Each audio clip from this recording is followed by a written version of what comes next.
Tuesday, August 18th, 2020.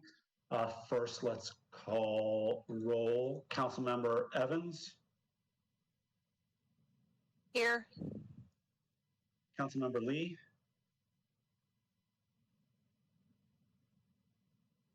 Councilmember Murphy.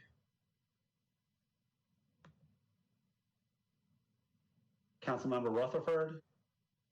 Here. Councilmember Sepulveda. Here. Councilmember Sledge. Here. And Councilmember Stiles. Present. All right, we have 6 members present. First up, I'll make a motion pursuant to Governor Lee's Executive Order number 16 regarding electronic meetings as extended by Executive Orders number 34 and 51, that this committee meeting agenda constitutes essential business of the Metropolitan Council, and that meeting electronically is necessary to protect the health, safety, and welfare of Tennesseans in light of the COVID-19 outbreak. A second, please. Second. Second. All in favor? Aye. Any opposed? Aye. All right, we are good to go. Okay, first up, we have RS 2020-481, Mendez, Rosenberg, and others accepts a grant from the Tennessee Division of Elections to the Davidson County Election Commission to provide assistance to county election commissions to prevent, prepare for, and respond to the coronavirus during the 2020 election cycle. The motion and a second, please. Motion. Second. Second. Thank you. I see Administrator of Elections Jeff Roberts is on hand. Mr. Roberts, would you mind just speaking briefly to what this money is intended to go for?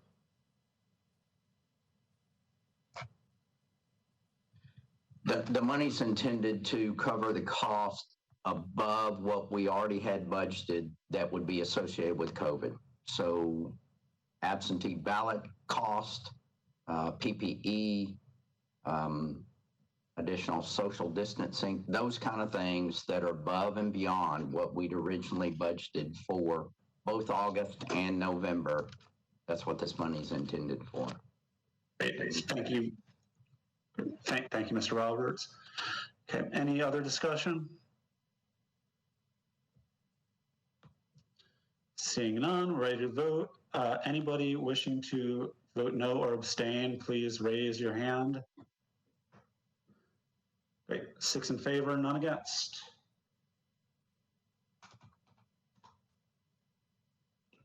Next up, we have Resolution 2020, RS 2020-497, Sledge and Murphy recognizes the 25th anniversary of Marguerite's Sewing School. Can I have a motion in a second, please? So moved. Second. Second. Any discussion? Seeing none, ready to vote. Anybody wishing to vote no or abstain, please raise your hand. 6 in favor, none against. Thank you. RS 2020-498, Murphy, Benedict, and others recognizes the 100th anniversary of the ratification of the 19th Amendment and women's constitutional right of vote. Motion and second, please. So moved. Second. So moved. Okay. Any discussion? None. All right. Anybody wishing no or voting no or abstaining, please raise your hand. I see none. 6 in favor, none against. RS 2020-499, Stiles, Bradford, and others recognizes the 30th anniversary of the Americans with Disabilities Act. Motion second, please. Motion. Motion. Thank you. Any discussion? Seeing none. Anybody wishing to vote no or abstain, please raise your hand. 6 in favor, none against. We have a couple of late items. Late filed resolution by Hurt and Welsh approves a clinical research contract between Metro Board of Health and Clinical Research Associates for phase 3 COVID-19 vaccine testing. I see Councilmember Welsh here. I think Councilmember Hurt, the primary sponsor, is getting ready to do health committee. Councilmember Welsh, are you able to speak to why this is late filed and the emergency? Yes, there is the urgency of COVID and the sensitive nature of the COVID vaccine trials. We have an opportunity now to partner with Clinical Research Associates and start some phase 3 trials here in Nashville that will have no fiscal note for Nashville. And it's something that we need to move on quickly. The contract would start, in fact, the contract I believe is already started today, or would start today if we approve this, and goes through 2023. So it's just we need to move right now where clinical trials are in terms of COVID. So I would like to move to suspend the rules and accept this late resolution. Great. Thank you, Councilmember. Councilmember Sledge? Yeah, I was trying to see if somebody, I'm trying to see if somebody could speak to who Clinical Research Associates is. From press coverage I've seen, it seems like they're fairly new, and I'm trying to get a sense of that. Dr. Caldwell? Yes, thank you. Clinical Research Associates has been in Nashville for over 30 years and has a very strong reputation and track record. And I think that is why that they are being looked at by a number of the COVID vaccine manufacturers to ask them to participate in vaccine research. Great. Thank you, Dr. Caldwell. Is that good, Councilmember Sledge? Yeah, that works. I think may have mixed them up with somebody else, or just trying to make sure I understood. But yeah, I'm looking through and got it. Thank you. Perfect. Thank you. Anybody have any concerns about the late filed nature of this? I don't see any, so we're good to go. Thank you. We have another late filed resolution. Sepulveda, Mendez, Johnston, and Gamble proposes recommendations by the COVID-19 Financial Oversight Committee for distribution of $2.5 million in CARES Act funds from COVID-19 Pandemic Fund number 300099 to provide food assistance for Davidson County residents affected by COVID-19 to be administered by Second Harvest Food Bank in Middle Tennessee using Our Fair Share Nashville preliminary report submitted by the Equity Alliance and commissioned by the Mayor's Office. Councilmember Sepulveda, would you mind speaking to the emergency nature of this, please? Yes. It is late filed because we voted on the language of the resolution on Monday. We received early on some reporting from the Equity Alliance, and they found that we had a shortage of food. So we looked at the data. We wanted to make sure that we were addressing that, and so we, as a committee, came to a consensus of allocating $2.5 million, and Second Harvest being the ones that administer that. Great, thank you. Okay, so does anybody have any questions? Councilmember Evans? Thank you, Chair. I just wanted to know if Councilwoman Sepulveda could share if that Equity Alliance report is something that'll eventually be shared with the full council so we can read it, since it's supplemental material to the resolution.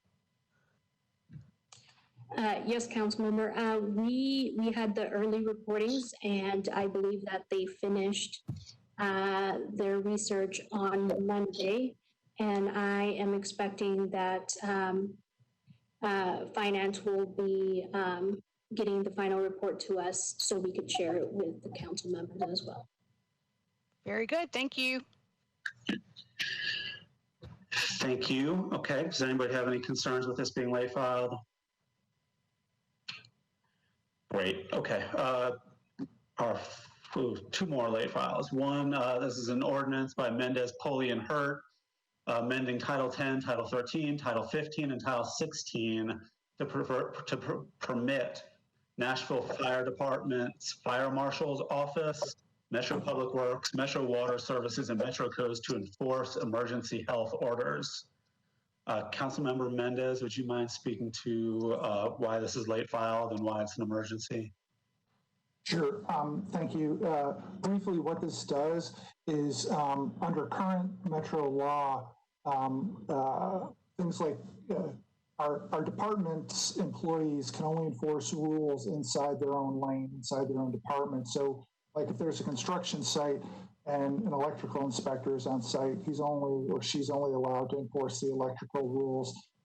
This ordinance would broaden the power to let the employees of the various departments you listed also be able to enforce emergency health orders.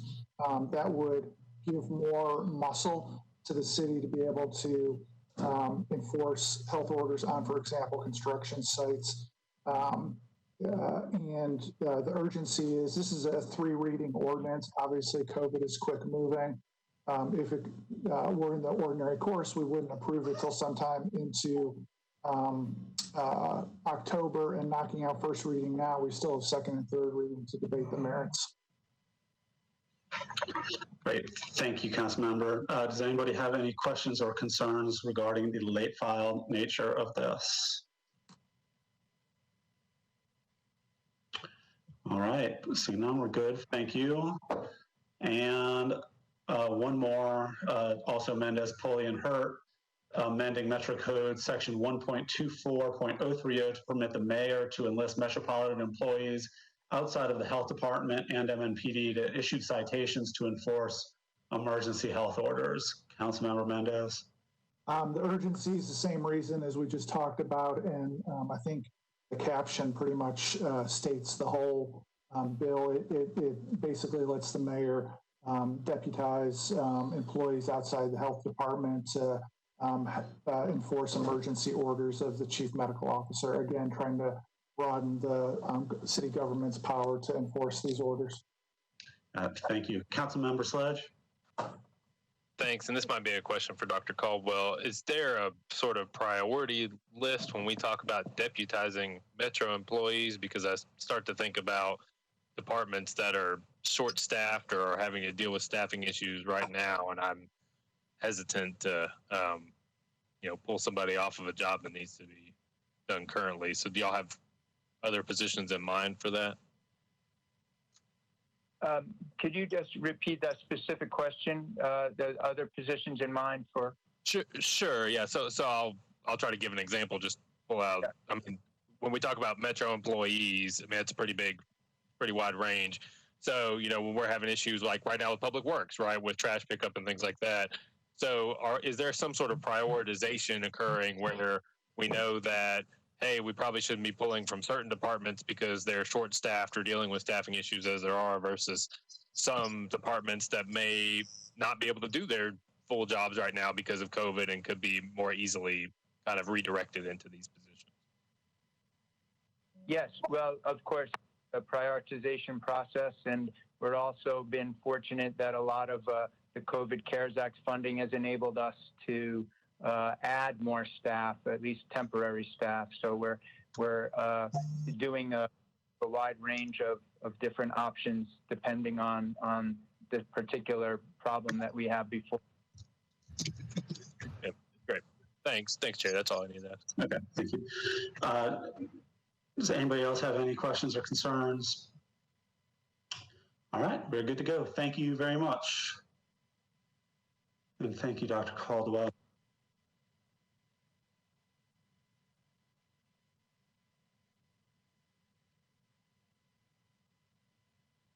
Councilmember, you're muted. Hey, Jerry, I think you muted yourself. I said the wisest things, and now y'all will never, ever get to hear them. This just can't be repeated. We're on to elections and confirmations. Let's do the Historic Zoning Commission, and real quick, that was from last week, the appointment of Dr. Lee Williams for a term expiring June 1st, 2022 to fill the unexpired term of Ms. LaDonna Boyd. Dr. Williams, are you here?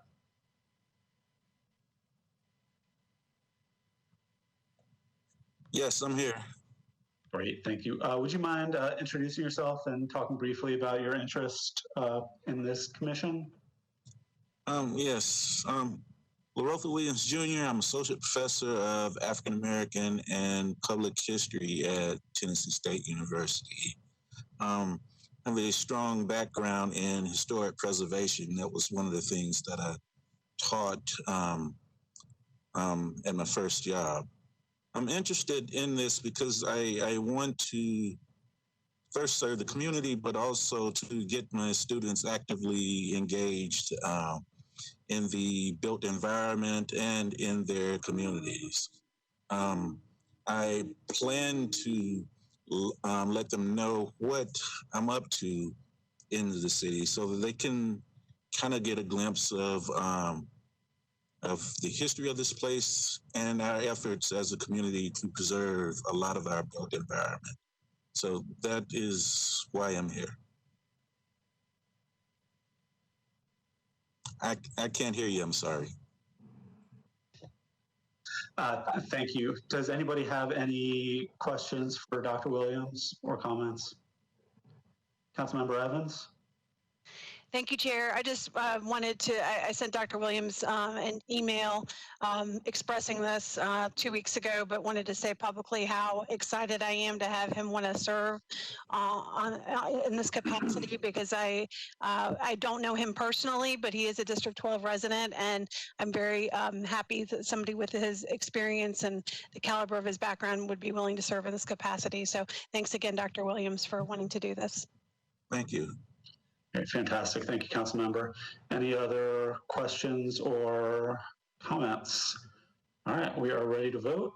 Anybody wishing to vote no or abstain on the appointment of Dr. Williams, please raise your hand.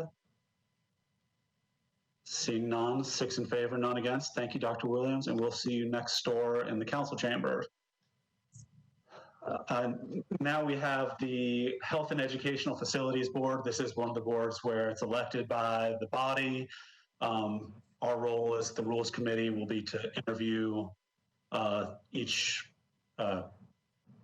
nominee, and then we can, typically, and what I would suggest we continue to do is just vote as a whole on whether all 4 are qualified for the position. It's not our role to vote on who we think should or shouldn't be appointed. And then I would go to the body. I would suggest that we go through the interviews and folks ask any, allow each nominee the opportunity to speak and ask any questions. And then if anybody just wants to speak on behalf of a nominee, let's do that after the interviews. So first up, we have Ms. Shelly Baldwin. Ms. Baldwin, I see you. Would you please introduce yourself and talk briefly about your interest in serving on the board? And you're muted at the moment. Can you hear me now? Yes. All right, thank you, Dave. My name is Shelly Baldwin. I was nominated by Dave, and I moved here when I was 25 to Nashville from New York. I had an office in New York City and got tired of the hustle and bustle and was looking for something a little bit more slower pace. So Nashville was it. I knew one person and came down and made a life for myself here. I'm married and have 2 kids, sophomore and junior in high school now. And just over my time in Nashville of running my own business and starting a second business actually, and then my husband's practice in Midtown, and working on all the education stuff with my kids in school over the years, 13 plus now going on. I just felt like it was, a good time to give back to Nashville, to thank the city for what it's, the opportunities it's given me and to give back a little bit. So I'd be honored to be on the board. And if you have any questions about anything, I'd be happy to answer them. Great, thank you. Does anybody have any questions or comments, Ms. Baldwin? I will ask the question, Ms. Baldwin, I'm going to ask all the nominees. Occasionally a bond issue will come before this board. where a charter school that has been turned down by the Metro School Board, that the school board has said is not welcome in Nashville. Occasionally a bond issue will come before the board, and the board will be asked to approve tax-exempt bonds for that charter school, basically pitting the Health and Educational Facilities Board against the elected board that's charged with overseeing our schools. Will you commit to not voting for those kinds of proposals? 100%.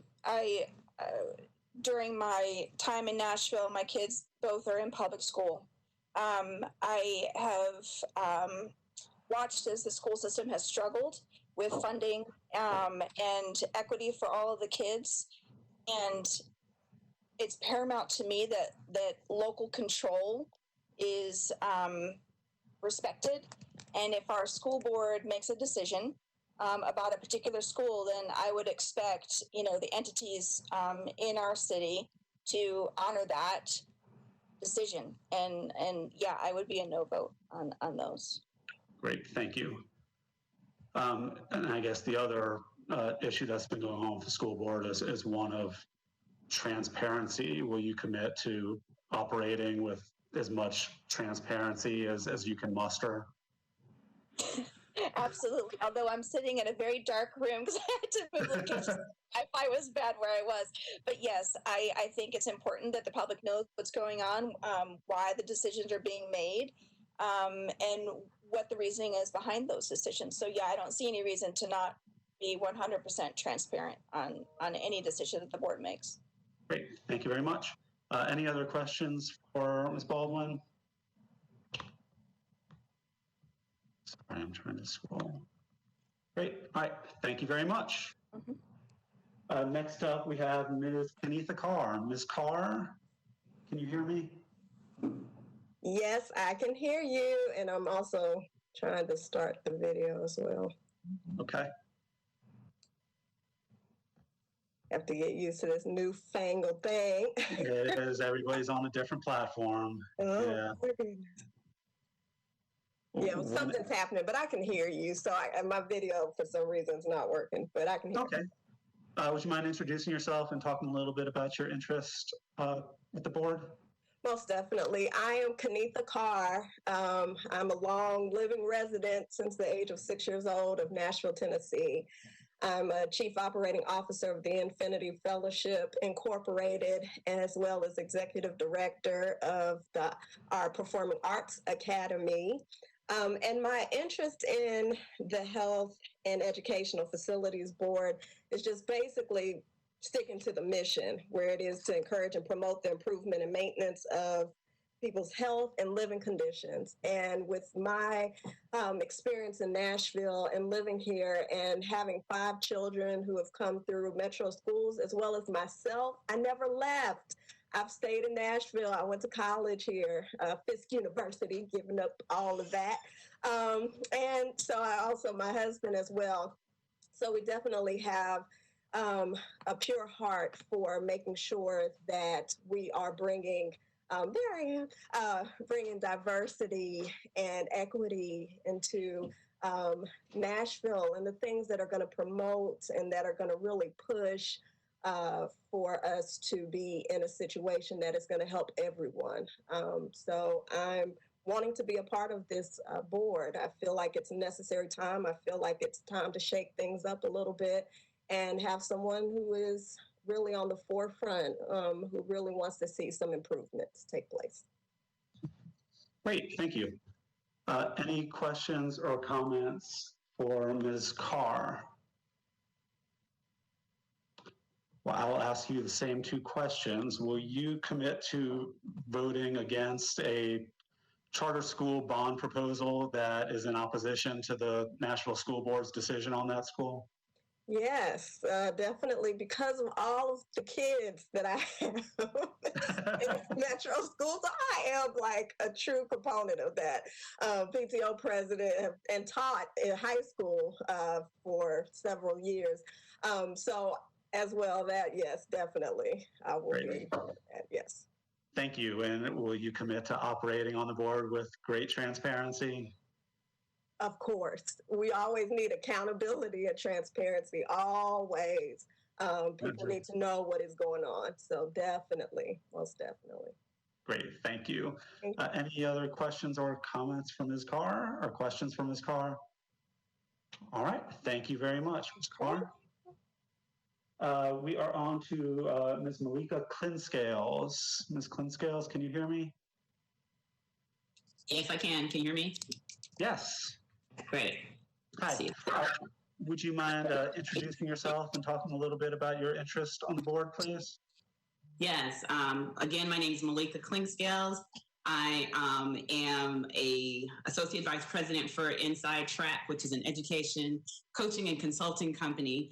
Our work is really around enrollment coaching and retention coaching, helping students to achieve their goals. Core values of that work is around abiding optimism, unlocking human potential, as well as using key coaching skills such as transparency. So I'll jump to your second question even a little bit now, and using those qualities to connect with people to reach, to help them reach their goals. My interest in the Health and Educational Facilities Board really streams from looking at my own career and educational background, which really spans three different areas. Health and medicine. I moved to Nashville over 20 years ago to attend Meharry Medical College.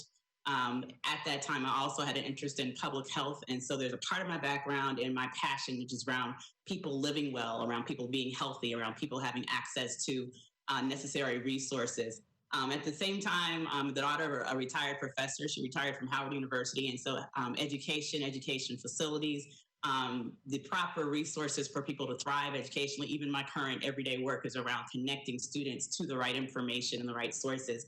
And then business within itself, being able to understand how those key business decisions impacts work. So I really see my background, my passion around the intersection of those three areas.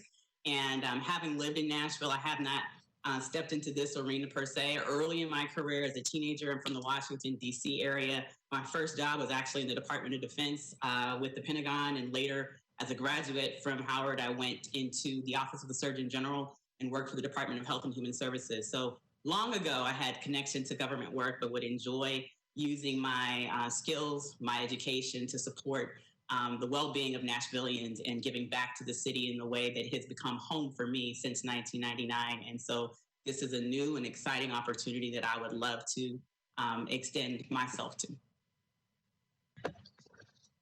Great, thank you very much. Any questions from Ms. Clinscales? And I will, you already spoke to the transparency bit, and I'll ask my question about whether you'll commit to voting against charter school issues that are in opposition to Metro School Board decisions. Absolutely. I would support any of the decisions that the Metro School Board makes and would be in step with those decisions and would not create any dissension or conflict in that regard. Great. Thank you very much. Any other questions or questions for Ms. Clinscales? I don't see any. Thank you very much. We are on to fourth nominee, Mr. Joshua Haston. Mr. Haston, I see you. Would you mind introducing yourself and talking a little bit about your interest on the board? Yes, thank you. Can everyone hear me?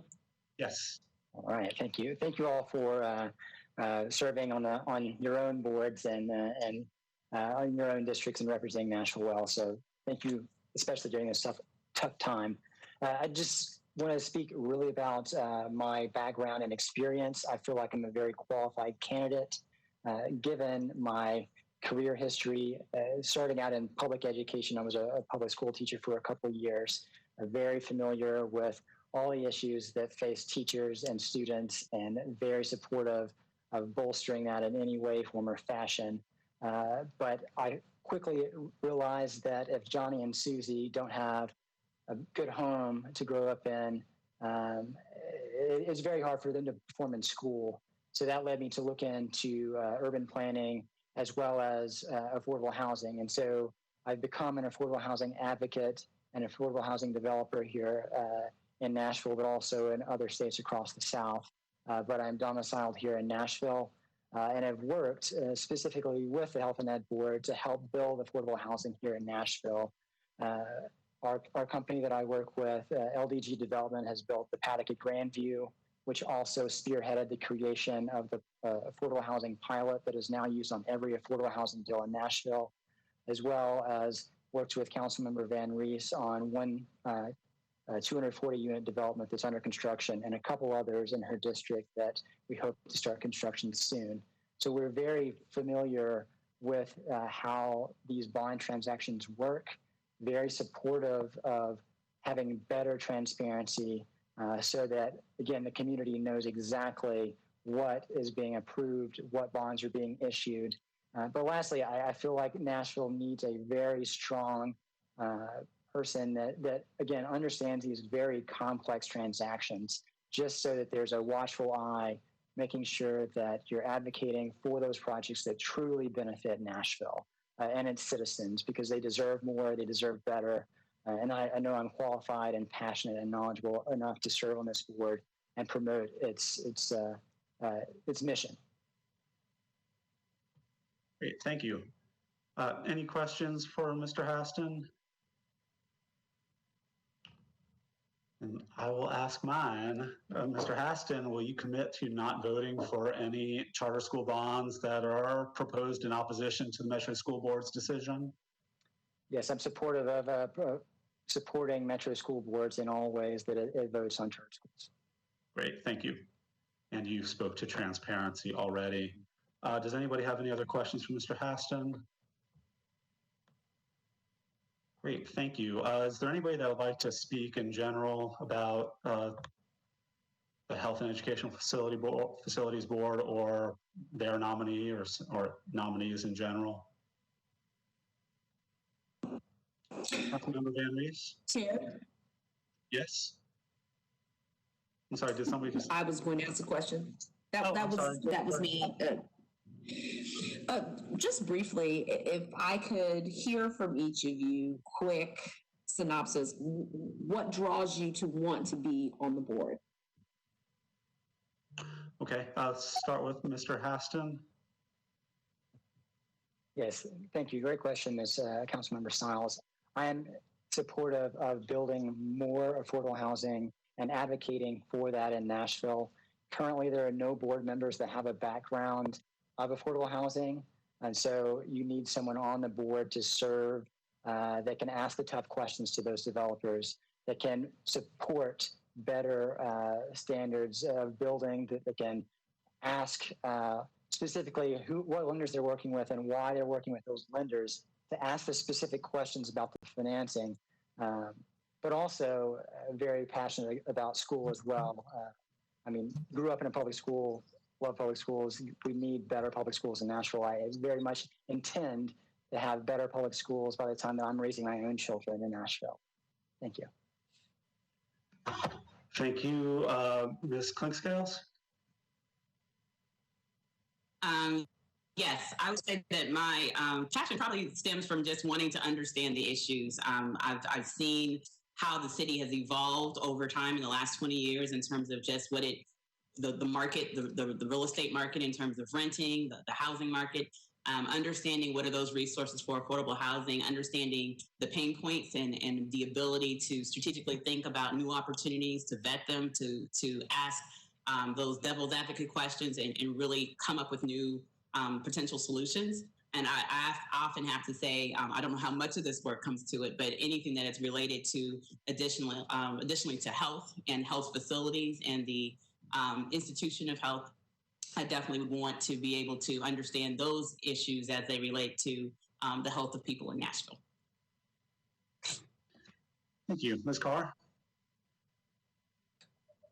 Yes, so my passion for what drew me toward wanting to be a part of this board, as well as I was talking a little bit about my background, but having to oversee different building projects and initiatives and having to put things in order and then find the balance of it all. What I want to see Nashville have a lot more balance that is taking place, so that when we're looking at different projects and we're looking at what is going to make the whole community better, that we're looking from an aspect of how is it going to fit into, and who all is receiving this benefit of it, and making sure that those that are just the average or sometimes get looked over, just typically, that we're able to make sure that there is something implemented in those specific areas. So when it comes to housing, when it comes to education, when it comes to health, all of those kind of work together in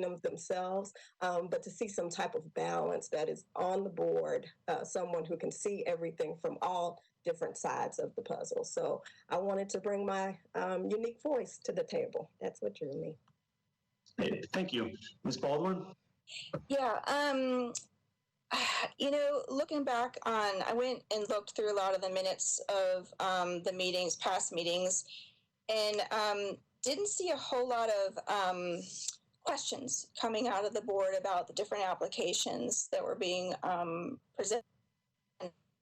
And I feel like I want to be that critical voice for, you know, Nashville to understand exactly if somebody's coming forward with an affordable housing, you know, application, is it truly affordable housing, or is it really giving people, you know, what they think they are receiving by us giving those tax-free bonds? And I just want to make sure that it's not just oh, okay, your application sounds good and we'll just go ahead and approve it, and not really question exactly what's behind it all. I want this board to work for Nashville and make sure that everybody's benefiting from it and not just being rubber stamped on each of those proposals that come forward. And I want to especially make sure with the education aspect of it that our school board, our elected school board, is not being undermined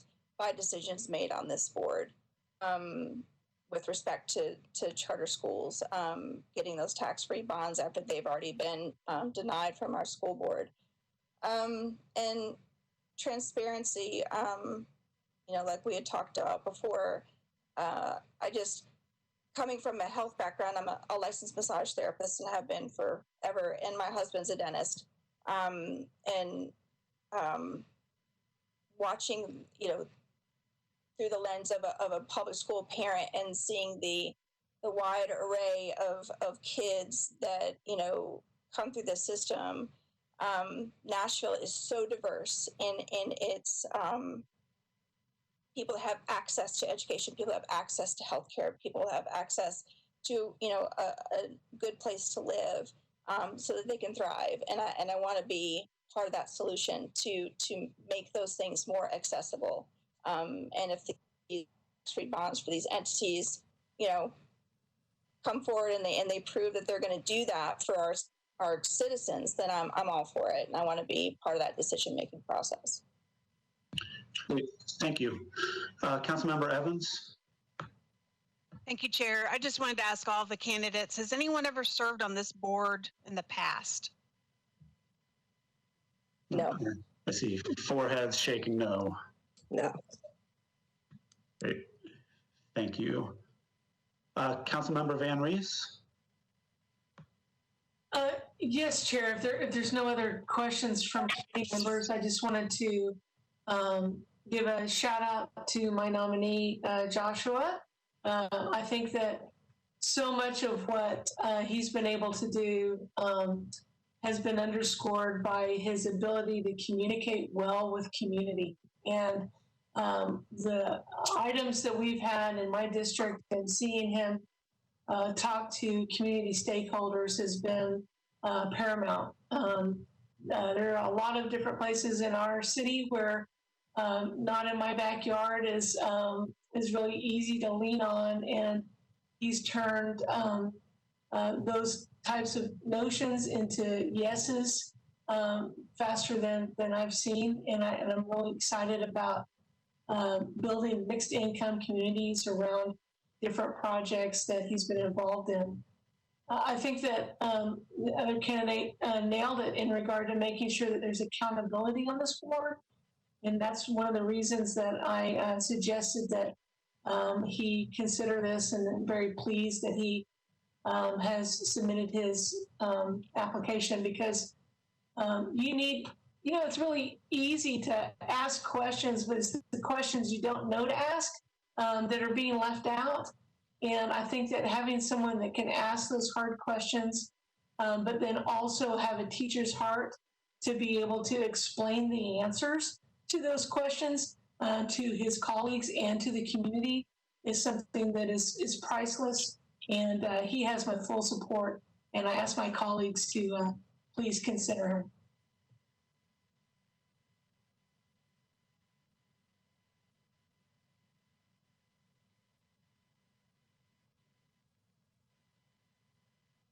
Mr. Rosenberg, you were muted. Jeez. All right. Thank you. Councilmember Taylor.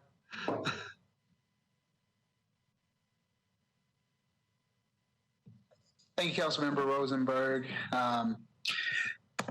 Thank you for noticing me. I'm not in this committee, but I do want to speak on behalf of Ms. Malinka Clinkscales. I just wanted to, one, before I get started, but thank each and every one of you for your willingness to serve the city of Nashville. We can't move the city forward without individuals just like you, so we truly appreciate you. Ms. Clinkscales has a great wealth of knowledge in both health and education. Her background kind of screams it loudly straight to us in regards to the work that she's done over her career.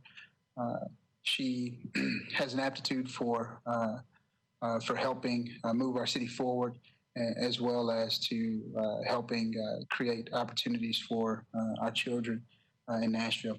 So I just wanted to give us just a very brief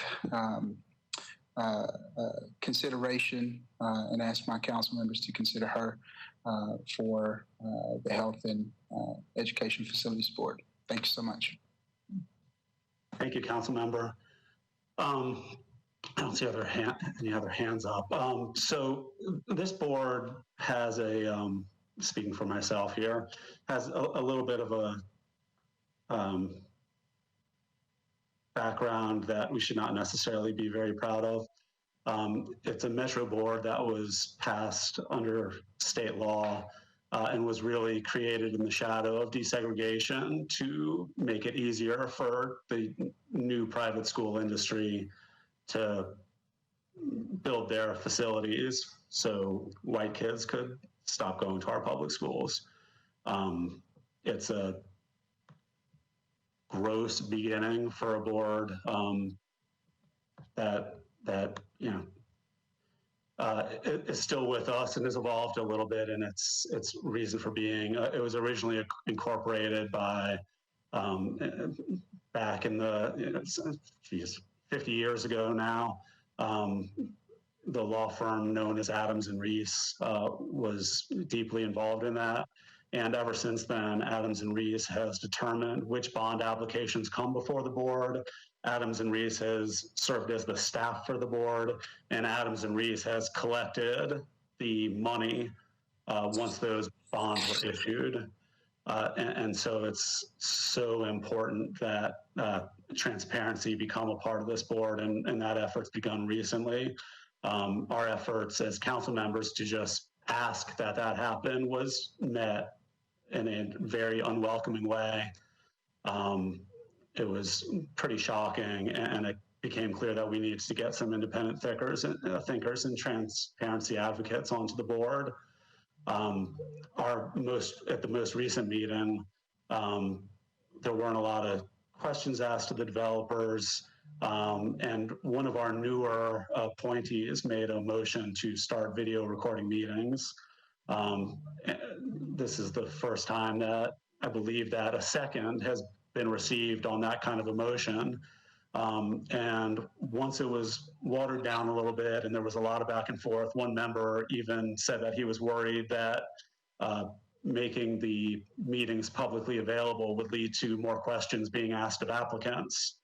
And it's, there's more work to be done. I nominated Ms. Baldwin. I'm very proud to have. She's been here in Nashville for a lot longer than I have. She's a public school parent, small business owner. She's been active in local issues.